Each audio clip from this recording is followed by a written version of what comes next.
Now we're going to turn to two major court rulings concerning SNAP federal food benefits today.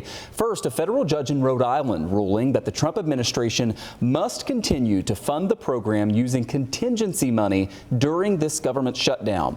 The judge going on to say that the suspension of SNAP is arbitrary and likely to, quote, cause irreparable harm. The judge ordering the USDA to distribute the money to the states as soon as possible.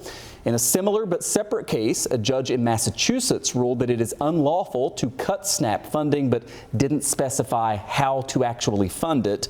Now, these two rulings come just hours before those payments were due to be halted on this, the 31st day of the government shutdown. The money's there, and Trump has said, don't spend a dime. We want to use hungry people as hostages. When you're talking about SNAP, if you look, it's largely Democrats. They're hurting their own people. We're still waiting to find out how the Trump administration will respond to today's rulings or if an appeals court might step in, so still a lot of uncertainty. Here's what we know, though. SNAP is used by 1 in 8 Americans to buy groceries. It adds up to some 42 million people who rely on the benefits, including more than 300,000 right here in western New York. Now, in Erie County, $28 million in SNAP benefits is used each and every month.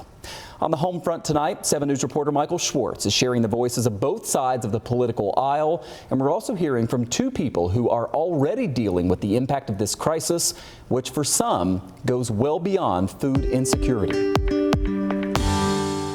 The food pantry here at Second Baptist Church in Lackawanna will be open next week, but right now the shelves are bare. Food insecurity remains a huge worry for this community and beyond in Western New York and the entire country as the government remains shut down. Funding to crucial programs is halted, and a lot of people are fearful of what that could bring. This is beyond a setback. Francesca Gidney's job is to save lives. 2 years ago, she founded Buffalo Clinical Lab in Lackawanna. It helps adults with mental health and substance abuse issues. What is your biggest concern? Increase in our patients' stress and anxiety due to the feeling of hopelessness that will be detrimental to their progress in treatment, that can result in overdose.